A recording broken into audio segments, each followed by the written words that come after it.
ఈ ఉదయం వాక్యం వింటున్న తల్లి, ప్రియ తండ్రి, కుటుంబంలో ఏ యుద్ధాన్ని అనుభవిస్తూ దేవుని సన్నిధికి వచ్చావు?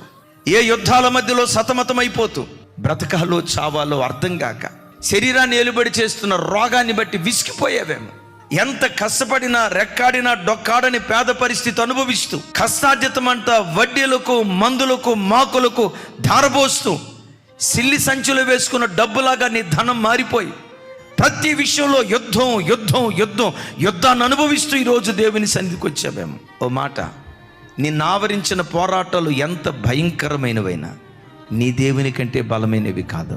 దేవుని సన్నిధిలో మోకరించి, ప్రభా నా ఇంట్లో ఈ యుద్ధం ఉందయ్యా, నా కుటుంబంలో ఈ పోరాటం ఉందయ్యా, ఈ యుద్ధాన్ని నేను చేయలేనయ్యా అని దేవుని సన్నిధిలో నువ్వు మోకరిస్తే పరలోకమందలి దేవుని సన్నిధి నుండి ఆశ్చర్యకరమైన సహాయం నీ యొద్దకు దిగి రావటం ప్రారంభిస్తుంది.